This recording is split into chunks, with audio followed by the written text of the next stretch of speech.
Arne, first of all, what was it like watching the Arsenal Palace game all together the other night? Different, because normally if you watch a game of football, you're either alone or with your family or with friends.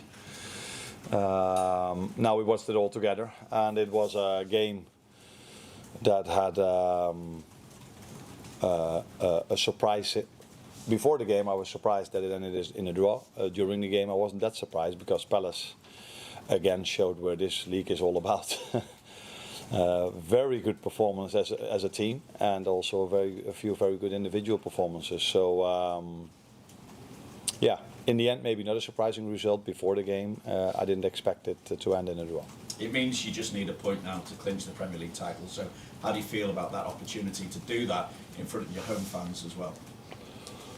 Yeah, first of all, that's a big responsibility because we are aware of the fact that the last time this club won the league, it was COVID time. So everybody is looking forward to Sunday. But we know that there's still a job to be done, and that's at least 1 point. And that's what we know, and hopefully our fans know as well when they come to the stadium, that they support us in the best possible way they can, which they've done the whole season. And are aware of the fact that we still need a point, and that's something we are definitely aware of here inside this building. So it's a nice game to look forward to, but it's also a responsibility we have for Sunday. With that as well, how prepared are you for the emotion of the occasion? Because as you say, it is very different to the last time the club won the Premier League title, with everyone together. Yeah, but first a game to be played against the Tottenham side that is playing for something special as well. Maybe not in the league, but definitely in the Europa League. So they want to go towards Bodo Klimt in the best possible prepared way. So yeah, we're only focused on, like I've said so many times, on the next opponent, and that is Tottenham now. So we will try to prepare the team the same way as we've done the whole season. And hopefully the players can bring the same energy, the same mentality towards the game as they've brought throughout the whole season. And the fans, we're expecting from them the same. Good luck. Thank you. We're surrounded by history here, and I know you've mentioned that you've not thought about that yet, but there's only 11 managers who've ever won the Premier League title. You're about to become number 12 and the first Dutchman ever to do it as well. Have you given yourself any opportunity yet about what that would mean to be in those echelons? No, I get these questions, so then it comes to your mind, of course, but that's the last thing you think about as a manager at this particular moment of time. The only thing I think about is hopefully they are all available, the players, and then prepare them, because I saw during the week again, I noticed last week how hard it was to win a game of football against a team that was, actually I think they were relegated, not officially, but close to that because of the goal difference. And still it was hard to get the win over the line. So I'm not getting carried away at all. I know we've faced Tottenham already 3 times, so I know how hard it is to beat them for us. And that's where my main focus is on. And you talked about surprises in the game that you watched on Wednesday night. You said this is 4th time now this season. Can there be any more surprises? Are there things that you can take from the 3 games that you played against Spurs so far this season? You can always be surprised by a game plan of a manager, but in the end of the season, every team played so many games, and it would be a bit weird to change your complete playing style in the end of the season.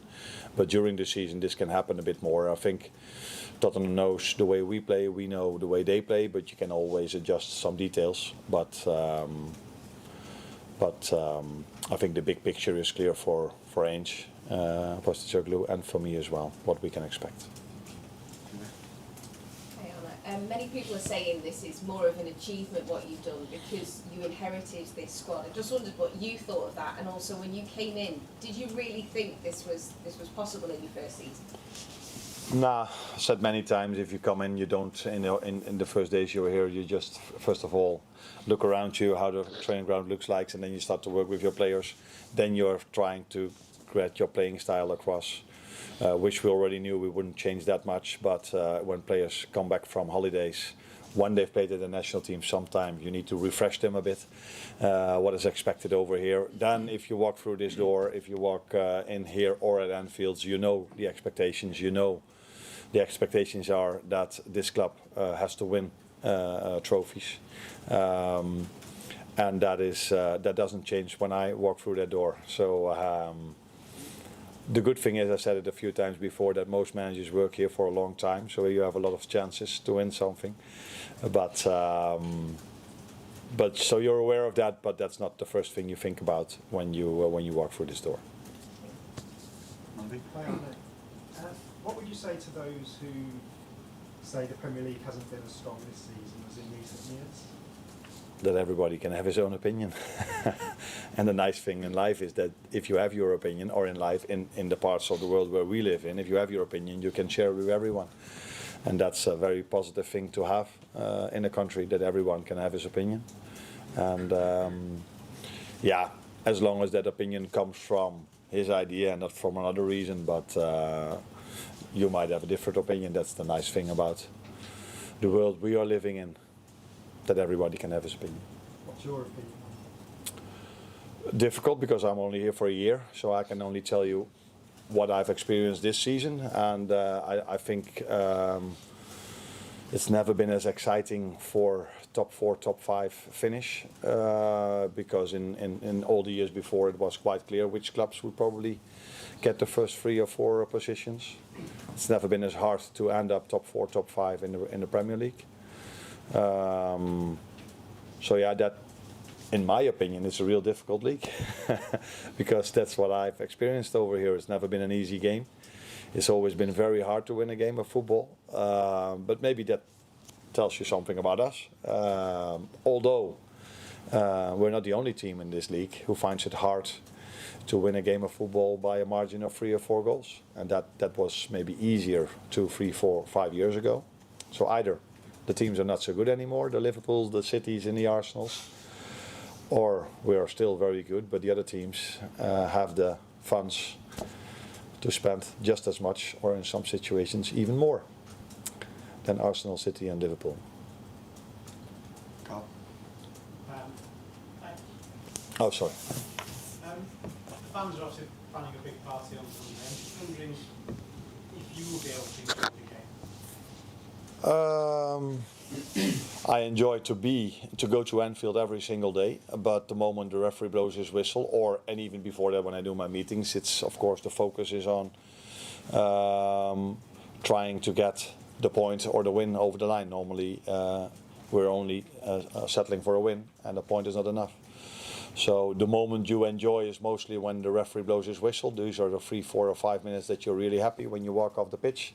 Then you walk into a dressing room where you always see 1 or 2 players that are not as happy as I am because they haven't played. So then already you start to think, oh yeah, okay, this has to be managed again as well. So then I need to go to the media. So it's mostly 3 or 4, 5 minutes that you're really happy. And then normal managerial life starts again.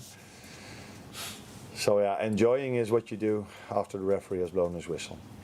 I would hope on Sunday, if you win, you'll allow yourself more than 3 or 4 minutes to enjoy it. I would have thought. That means that it's going to take a while before I go to the media. Okay.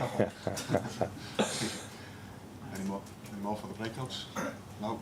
Hi Arne, I wanted to ask about Conor Bradley. First of all, is he fit enough to play 90 minutes? I know he's just coming back from injury in the last couple of games. He hasn't managed a full 90. Is he fit enough now to play if need be? That depends, of course, on the upcoming 2 sessions. But he was getting closer and closer to 90 minutes. I think it was the first and the second one were approximately the same amount of minutes. And it's normal if you played twice around 70 minutes, then the chance of you being able to play 90 is getting closer and closer. But we're also taking very good care of him because he had 2 injuries that were similar. So yeah, let's wait and see how he does today and tomorrow, if he's able to play, and if he's able to play, if he can make 90. Also, I mean, he's done so well in his early Premier League career. It's easy to forget he's only played 26 games. I think he's only ever played full 90 on 3 occasions. Okay. With the rest of the season to come, and thinking about some of the left wingers, obviously Spurs have got the likes of Richarlison, Matisse Tel, then you've got Matoma, Martinelli, Pedro Neto. How key for his development is it for him to be able to face some of those really good elite Premier League players and maybe play some more full 90s between now and the end of the season? It's going to be very important for him to become an even better player than he is now, to play many games in a row. Unfortunately for him, there's also another fullback who is world class at this club as well, with Trent Alexander-Arnold. So that is probably the only reason why he hasn't played back-to-back games yet, because he definitely has the quality to do so. And I think that is the next step for him in his development, is to play every single week and feeling that pressure. And at a certain moment, probably that doesn't feel as pressure anymore. But that might be his next step. But as long as Trent is here, it's going to be a difficult step for him to make as well. But they are both very good fullbacks. James? Arne, there were stories in Portugal earlier on this week that if Darwin Nunez plays and starts another game, it would trigger a clause. I think it's €5 million Liverpool would have to pay Benfica. Is there any financial element in your thinking in terms of, or is it purely a footballing decision when it comes to picking the team for the rest of the season? Do you always believe what journalists say? Not always. Not always. Me neither. Sometimes you should, but sometimes it's better not to believe everything that is written about players. So it's completely new to me, and I've said many times that I'm working at a club here where it's really nice to work. So mainly sports directors are judged by the players they bring in. For me, it's very important to have a great working environment, and I have that with Richard. So the last thing he would do, as I expect working with him for 10 months, is tell me, if you play him, it would cost us this much, and if you that he would never do. So I don't even think if it's true or yes or no, because we never talk about that. He never interferes with a lineup. So it might be true, but if a journalist says it, we have to. How do you say that? We have to balance this if it's true or not, or nah, you know what I mean. Yeah. And can I also just ask on Joe Gomez, where's he up to, and do you think he could still play again this season? If his recovery goes well, he would be able to, maybe in the last 1 or 2 games of the season, but he's still not training with us yet. But he's coming closer and closer to train with the team. But then he's been out for a long time, so we're now just discussing Conor Bradley. It took him a while before he could even come in, or let alone start. So I think he will be available in the last 1, 2 or 3 games if his recovery goes the way as planned.